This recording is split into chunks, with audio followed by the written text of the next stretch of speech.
चलिए बेटा, so question number 1 के 4 एग्जांपल्स बाकी थे। पिछले वीडियो में 7 तक हम लोगों ने डिस्कस किया था। चलिए 8 देखिए। अब यहाँ पर आप देखेंगे तो डी आर और डी थीटा सिर्फ वेरिएबल चेंज हुए हैं। अब तक जो एग्जांपल देखे थे उसके अंदर डिपेंडेंट और इंडिपेंडेंट वेरिएबल वाई एक्स हुआ करते थे, यहाँ पर आर एंड थीटा आ चुके, तो इससे कोई गड़बड़ होने की जरूरत नहीं है। ठीक है, तो चलिए अब देखिए इसको हम लोग कैसे लिख सकते हैं। इसको D R by D theta लिखेंगे या D theta by D R लिखेंगे। तो क्या करते हैं, डी थीटा से डिवाइड करके देखते हैं दोनों तरफ। सो डी थीटा से डिवाइड करेंगे तो d are by D theta मिलेगा, प्लस ये डी थीटा हट जाएगा तो बचेगा क्या, 2r cot theta plus sine 2 theta बचेगा, विच इज इक्वल टू 0। ठीक है, तो क्योंकि यहाँ पर डिपेंडेंट वेरिएबल r है और यहाँ पर भी हमें पता है कि डिपेंडेंट वेरिएबल है r, तो इसको हम उधर भेज देते तो ये q बन जाएगा और 2 कॉट थीटा p बन जाएगा। देखिए कैसे लिख रहा हूं मैं। So D are by D theta is equal plus 2 times cot theta into R which is equal to minus sine 2 theta. So यहाँ पर ये डिपेंडेंट वेरिएबल है, इसका कोई विषय। देखिए ये ऐसे दिख रहा है कि नहीं आपको, d Y by D x plus P Y is equal to q दिख रहा है कि नहीं। यहाँ पर वाई है, यहाँ पर वाई है, यहाँ पर आर है, आर है। ठीक है ना, दिख रहा है ना। और थीटा है, सो जो आर का कोएफिशिएंट रहेगा मतलब पी और क्यू रहने वाला है, that should be function of x और कांस्टेंट। तो यहाँ पर देखिए it is a function of theta जो इंडिपेंडेंट वेरिएबल है। ठीक है, तो कंपेयर करेंगे इसको, कंपेयरिंग करेंगे तो 2 कॉट थीटा रहेगा पी का वैल्यू और क्यू का वैल्यू रहेगा माइनस साइन 2 थीटा। अब बेटा सवाल होता है इंटीग्रेटिंग फैक्टर फाइंड आउट करने का। सो इंटीग्रेटिंग फैक्टर दिया जाता है E raise to integration of P D X से। सो डी एक्स नहीं, यहाँ पर डी थीटा होगा। ठीक है, इतना ध्यान में रखना है, मतलब इतना ध्यान देना होगा आपको। पी का वैल्यू है 2 times cot theta d theta. अब 2 कांस्टेंट है तो बाहर आ जाएगा और कॉट थीटा का इंटीग्रेशन क्या आता है, log of mod sine x. Sine x लिख सकते हो सिर्फ, साइन थीटा। तो 2 ऊपर चला जाएगा तो E raise to log of sine square theta रहेगा। So this will be equal to sine square theta. तो ये आ गया आपका इंटीग्रेटिंग फैक्टर। अब क्योंकि आपको इंटीग्रेटिंग फैक्टर मिला है तो आप लोग सॉल्यूशन लिख सकते हो। तो सॉल्यूशन कैसे लिखना है, देखिए डिपेंडेंट वेरिएबल है R into integrating factor sine square theta which is equal to integration of Q, Q है minus sine 2 theta into integrating factor sine square theta and into D theta plus C. ठीक है, तो अब आपको integration इसका निकालना है। देखो ये तो एज इट इज है, बताइए, मुझे बताने की जरूरत है। क्या करेंगे, देखिए इसको आप कैसे लिख सकते हो, साइन माइनस साइन को बाहर लिखे रखिए थोड़ी देर के लिए। साइन 2 थीटा को लिख सकते हो 2 sign theta into cos theta.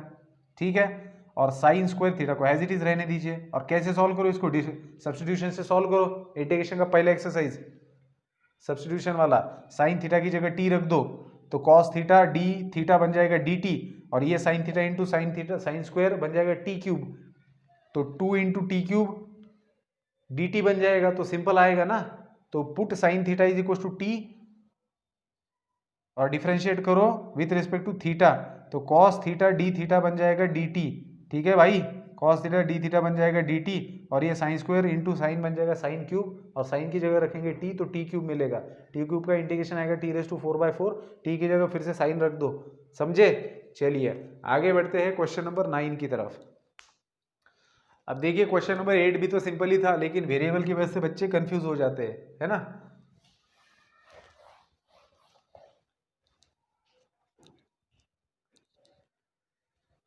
सो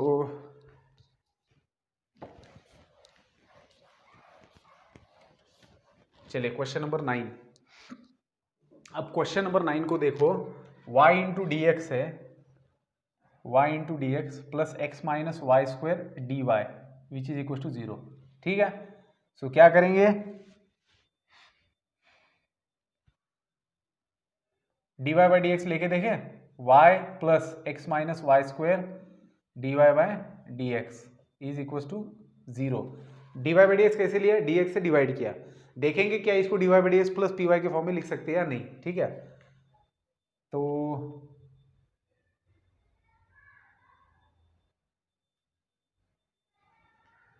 अच्छा ये उसके जैसा ही है जो हमने पहले सॉल्व किया था। कैसे करना पड़ेगा इसको, तो इसके नीचे इसको लाना पड़ेगा। ठीक है, मतलब वाई डी एक्स को एज इट इज रखिए, इसको उधर भेजिए, तो ये बन जाएगा minus x y square d Y. अब डी वाई को डिनोमिनेटर में लाइए तो आपको मिलेगा y d x by D y, और इसको उधर लेके गए तो minus x y square divided by y. समझे ना, तो ये नेगेटिव से मल्टीप्लाई किया तो आपको मिलेगा y square minus x divided by y, और इधर ये तो उधर चला गया है ना, तो इधर बच गया D x by D Y. अब बेटा इसको सेपरेट कर दो, D x by D Y is equal to Y को सेपरेट किया तो आपको मिला Y minus X by Y. ठीक है, तो एक्स बाय वाई वाली टर्म लेफ्ट में ले आई है, so D x by D Y plus X by Y is equal to Y. समझे कुछ? तो पी का वैल्यू क्या आ रहा है 1 बाय वाई और क्यू क्या मिल रहा है वाई, तो बात यहीं पर खत्म हो गई। इंटीग्रेटिंग फैक्टर निकालिए और सॉल्यूशन लिखिए। ठीक है, आगे बढ़ेंगे क्वेश्चन नंबर 10 की तरफ।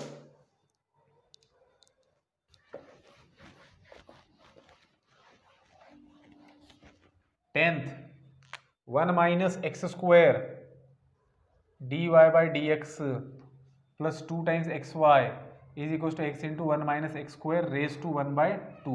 ठीक है, सो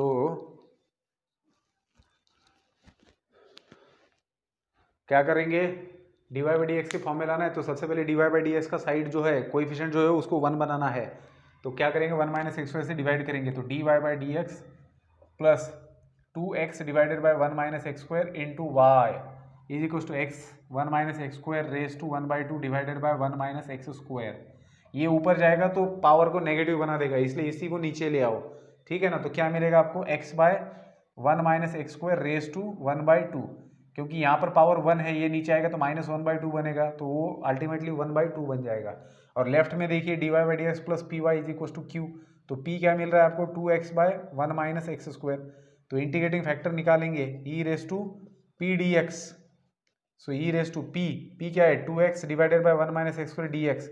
सो नीचे वाले के ऊपर डेरिवेटिव दिखाई देगा कैसे, माइनस से मल्टीप्लाई कर दो, तो इसका इंटीग्रेशन क्या मिलेगा E raise to minus of log of 1 minus x square, तो ये ऊपर चला जाएगा तो log of E raise to log of 1 by 1 minus x square बनेगा, that is 1 by 1 minus x square आएगा इंटीग्रेटिंग फैक्टर।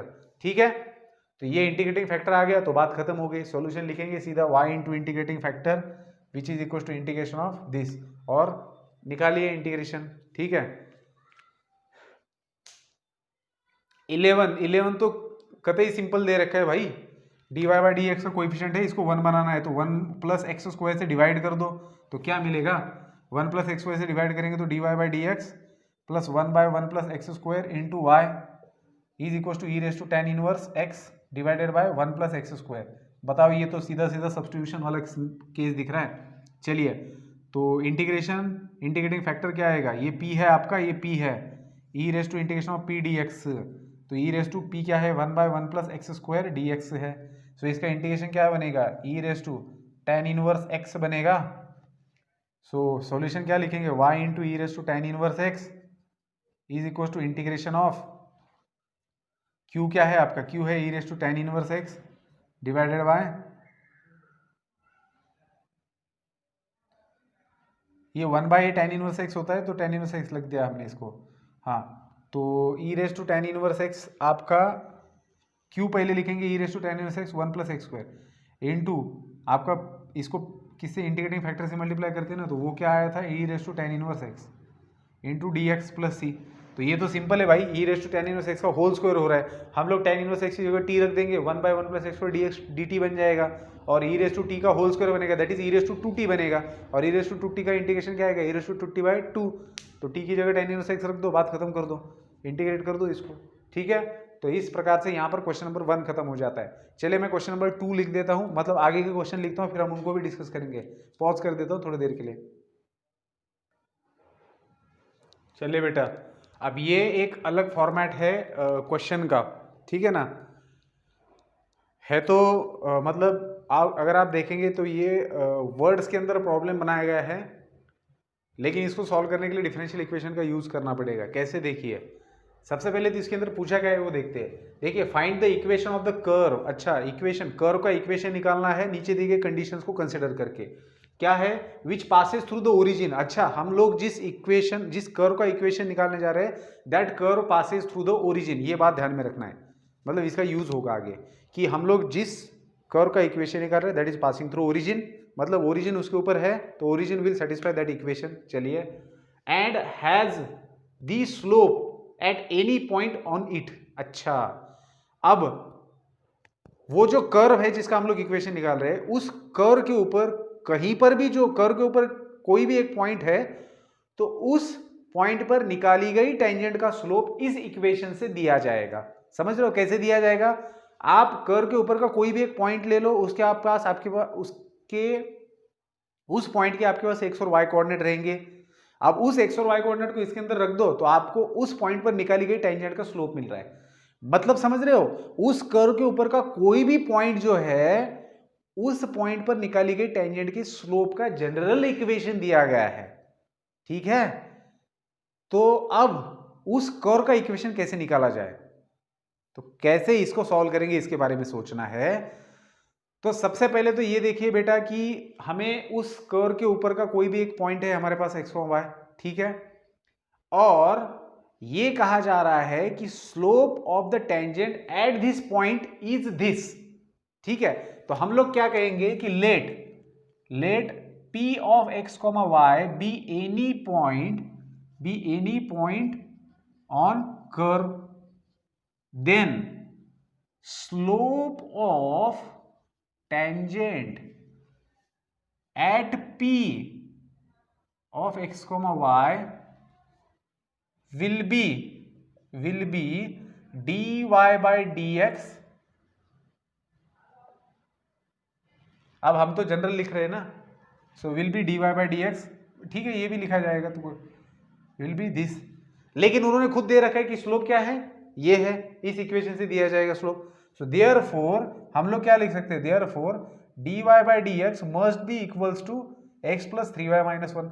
अब आपको तो पता है ज्योमेट्रिकल मीनिंग ऑफ डेरिवेटिव, कि किसी भी फंक्शन का डेरिवेटिव जब हम निकालते हैं तो हमें क्या मिलता है, slope of the tangent eight any point का फॉर्मूला मिल जाता है। तो हम लोग क्या बता रहे हैं यहां पर, क्योंकि हमें जिस कर्व का हम लोग इक्वेशन निकाल रहे हैं, उस कर्व के ऊपर का कोई भी पॉइंट है, उस पॉइंट पर निकाली गई टेंजेंट का स्लोप इस इक्वेशन से दिया जा रहा है। इसका मतलब ये होता है कि dy by dx इससे इक्वल होने चाहिए। ठीक है, तो dy by dx ही क्यों लिया, पॉइंट है हमारे पास जिसका कोऑर्डिनेट x, y हम लोग बोल रहे हैं।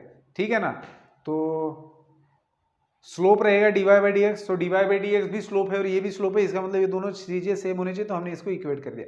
अब एक बार इक्वेट कर दिया तो इस डिफरेंशियल इक्वेशन को सॉल्व कर दो, सॉल्व करेंगे तो x और y के रिलेशन में एक इक्वेशन मिलेगा। फिर आप इस पर्टिकुलर कंडीशन का यूज कीजिए कि वो कर्व ओरिजिन में से पास होता है, तो आर्बिट्री कांस्टेंट का वैल्यू भी मिलेगा। चलिए अब इस डिफरेंशियल इक्वेशन को सॉल्व करते हैं जो हमें कर्व का इक्वेशन देगा। सो dy by dx, 3y को मैं लेफ्ट में ले आता हूं और राइट में बचेगा x minus 1। ठीक है, तो मेरे पास क्या है, अगर मैं इसको dy by dx plus py के साथ में कंपेयर करूंगा तो p का वैल्यू क्या रहेगा, -3, नॉट +3 -3 रहेगा, और q का वैल्यू रहेगा x minus 1। So integrating factor क्या मिलेगा आपको, e raise to integration of p dx, that is e raise to p का वैल्यू है -3 dx, so e raise to -3x, ये आपका इंटीग्रेटिंग फैक्टर है। तो सॉल्यूशन ऑफ द इक्वेशन क्या रहेगा, y into integrating factor that is e raise to -3x is equal to integral of q x minus 1 into integrating factor dx plus c। ठीक है, अब इसका इंटीग्रेशन लेना है, सो बाय पार्ट्स अप्लाई करेंगे तो पहला फंक्शन एज इट इज, दूसरे का इंटीग्रेशन माइनस इंटीग्रल ऑफ पहले का डेरिवेटिव दैट इज 1 इंटू दूसरे का integration that is minus this dx plus c। अब इसका फिर से इंटीग्रेशन लेना पड़ेगा, तो फाइनली आपको क्या मिल रहा है, x minus 1 e raise to -3x divided by -3, ये माइनस माइनस प्लस बन जाएगा, 1/3 को बाहर निकालो, e रेज टू -3x का इंटीग्रेशन आएगा e raise to -3x divided by -3। ठीक है, और ये प्लस c। ठीक है, सो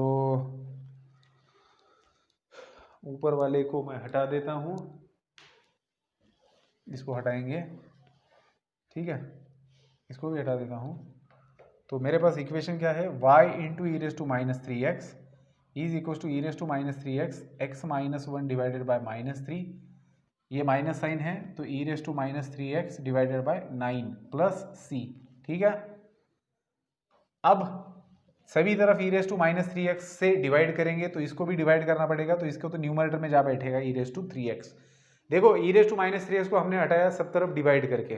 ठीक है, चलिए अब आगे बढ़ेंगे, तो इसका काम हो चुका है। अब क्या कहा जा रहा है, क्या बचा है आपके पास, y इज इक्वल टू इस माइनस से इसको मल्टीप्लाई किया तो 1 माइनस एक्स बाई 3 माइनस यहाँ पर बचा है 1/9 plus c into E raise to 3x। अब ये आपके कर्व का जनरल इक्वेशन है, ठीक है। तो ये कर्व पास होता है ओरिजिन में से, that means origin must lie on this equation, therefore origin satisfy this equation. So यहाँ पर लिखना है आपको कि it is given that this curve passes through the origin, therefore x is equal to 0 and y is equal to 0 satisfy this equation. So x और y की जगह 0 रखिए, so 0 is equal to 1/3 minus 1/9 plus c, ये भी 1 बन जाएगा। तो इसको सॉल्व करना है अभी। सो ये 1/9 इधर आएगा पॉजिटिव, ये बन जाएगा negative which is equal to c। So calculation करेंगे यहाँ पर। सो 1 माइनस ऊपर नीचे मल्टीप्लाई किया किससे, 3 से। So 1 minus 3 divided by 9 which is equal to C. So this implies -2/9। So C का वैल्यू आपको मिल रहा है -2/9। सो इस वैल्यू को इसके अंदर रखिए और आपको मिल गया आपका फाइनल आंसर। यहाँ पर रखेंगे सी की वैल्यू -2/9, ठीक है। सो इस प्रकार से आपका आंसर आया है। मैं आंसर चेक करता हूँ।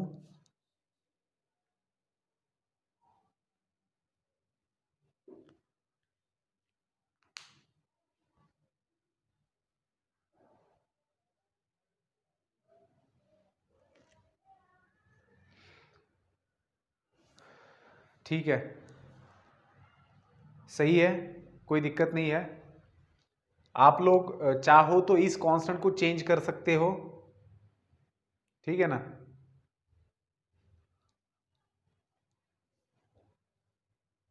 जी बिल्कुल, कोई फर्क नहीं पड़ता। देखो कभी कभी आंसर थोड़ा सा स्लाइटली डिफरेंट दिख सकता है। रीजन क्या है कि आप सी को कैसे एडजस्ट करते हो। जैसे यहां पर देखिए, यहां पर अगर इस इक्वेशन में अगर मैं इस वाले को एडजस्ट कर देता हूं, जैसे इस 1/9 को मुझे खत्म करना है, मतलब मैं सभी का डिनोमिनेटर 9 ले सकता हूं, 9 को इधर शिफ्ट कर सकता हूं। ऐसा कुछ करके आप इसकी वैल्यू बदल सकते हो, ठीक है। लेकिन कुछ करने की जरूरत नहीं, आप ऐसे भी लिख देते हो तो भी खत्म हो जाएगा। सी का वैल्यू आपको -2/9 मिला है, जिसको यहाँ पर रखिए, ये आपका सॉल्यूशन हो जाएगा। मतलब ये बन जाएगा आपका इक्वेशन ऑफ द कर्व, ठीक है। सो ये था क्वेश्चन नंबर 2 का सॉल्यूशन। अब 2 के बाद में 3, 4 एंड 5 3 क्वेश्चंस है जो कि सेम टाइप के है, ठीक है। तो हम लोग सीधा उनका सॉल्यूशन डिस्कस करेंगे कैसे किया जाए। मैं आपको इक्वेशन निकालने तक मदद करूंगा, उसके बाद में आप लोग खुद कर सकते हो। अब थर्ड क्वेश्चन के अंदर देखिए क्या दिया है। थर्ड क्वेश्चन के अंदर आपको दिया है कि find the equation of the curve passing through the point. देखिए आप क्वेश्चन का फॉर्मेट सेम है कि आपको एक कर्व का इक्वेशन निकालना है। पहले वो ओरिजिन से पास हो रहा था, अब इस पॉइंट से पास हो रहा है। Having slope of the tangent to the curve at any point x, y is this. मतलब समझ रहे हो, सेम है कि किसी भी एक पॉइंट पर स्लोप दिया है -4x/9y, तो हम लोग dy/dx स्लोप होता है, तो ये भी स्लोप और वो भी स्लोप, इसलिए ये दोनों इक्वल हो जाएंगे। अब सिंपली क्या करेंगे हम लोग,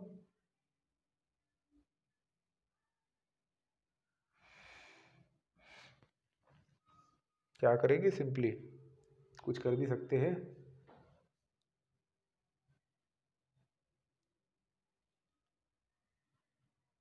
तो ये तो मुझे लगता है कि सीधा सीधा भी आ जाएगा, इसमें तो वेरिएबल सेपरेबल फॉर्म ही डायरेक्टली आएगा, इसको तो लीनियर भी करने की जरूरत नहीं, ठीक है ना। y और ये सेपरेट हो रहे हैं, सीधा इंटीग्रेट करो तो बात खत्म। 9 into Y square by 2 is equal to -4 into X square by 2 plus C. So 2 2 ज़ा, तो आपके पास है 9/2 Y square is equal to -2 X square plus C. बात खत्म। एक्स और वाई के वैल्यूज रख दो, एक्स की जगह रखो 3/√2 और वाई की जगह रखो √2। कैलकुलेशंस करो, सी का वैल्यू मिलेगा, इसके अंदर डाल दो, इक्वेशन मिल जाएगा, ठीक है। तो सेम तरीके से आपको बाकी के बचे हुए कितने क्वेश्चन है, फोर्थ एंड फिफ्थ करना है। ये कौन सा था, थर्ड था।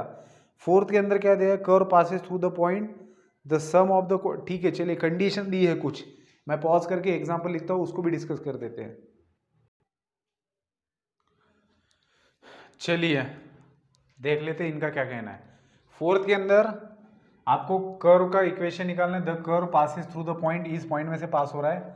अब कंडीशन क्या दी है कि sum of the coordinates of any point on the curve exceeds the slope of the tangent to the curve at any point by 5। तो हम लोग बोलेंगे कि वो जो कर्व है उसके ऊपर का कोई भी एक पॉइंट है हमारे पास x, y। अब उनका क्या कहना है कि ये जो कर्व के ऊपर का कोई भी पॉइंट है, तो इस पॉइंट में से निकाली गई टेंजेंट का स्लोप दैट इज dy/dx। इसके बारे में बात हो रही है कि ये जो स्लोप है that exceeds the slope of the tangent to the curve at any point by 5। किससे? The sum of the coordinates of any point, sum of the coordinates, इन दो कोऑर्डिनेट्स की सम, ठीक है, x plus Y, this sum of the coordinates of the point on the curve exceeds, ये exceed कर रही है, मतलब ये बड़ी है किससे? The slope of the tangent to the curve at any point by 5। Okay, मतलब कंडीशन क्या दी है कि sum of the coordinates of any point exceeds slope, slope को एक्सीड कर रही है, मतलब ये बड़ी है स्लोप से 5 से, है ना? तो बात खत्म। आप इसको सॉल्व कर सकते हो, कैसे? देखिए, आप इसको लिखेंगे dy बाई डी एक्स, इसको इधर ले आइए -5 और 5 को इधर लाइए x -5, so -y dy by D x -y, इसको इधर ले आया x -5, तो p बन गया आपका -1 और q है x -5। बस बात खत्म। यहाँ से आगे आप लोग इंटीग्रेटिंग फैक्टर फाइंड आउट कीजिए, जनरल सॉल्यूशन निकालिए, और ये पास हो रहा है 0 2 में से, तो आर्बिट्री कांस्टेंट का वैल्यू भी निकालिए और रख दीजिए, आपको इक्वेशन ऑफ द कर्व मिल जाएगा। यहाँ पर क्या दिया है? If the slope of the tangent to the curve at each of its point is equal to the sum of the abscissa and the product of the abscissa and ordinate। अब abscissa का मतलब होता है x coordinate और ordinate का मतलब होता है y कोऑर्डिनेट। तो हमारे पास सबसे पहले तो कोई भी एक पॉइंट रहेगा, ठीक है ना, कर्व के ऊपर का। also the curve passes through this point। चलिए, passing through the point जो होता है, ये कंडीशन आर्बिट्री कांस्टेंट निकालने के लिए होता है। अब सबसे पहले क्या बोला है? The slope of the tangent to the curve at each of its a point. Each of its a point मतलब कोई भी एक पॉइंट लेंगे, हर पॉइंट के लिए ये सही, ये दिया हुआ है, मतलब कोई भी एक पॉइंट ले सकते हैं x, y, ठीक है। अब दूसरी बात क्या करनी है आपको कि इसका स्लोप एट एनी पॉइंट, ठीक है ना, तो at any point dy by D x है। क्या कहा जा रहा है? Is equal to, this slope is equal to the sum of the abscissa, sum of the abscissa मतलब sum of the x coordinate plus product of the abscissa and y coordinate.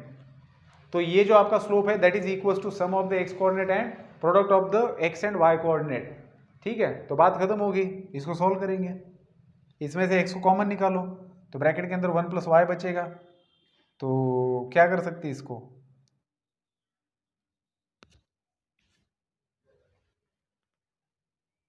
हाँ, इसको separate किया जा सकता है आराम से।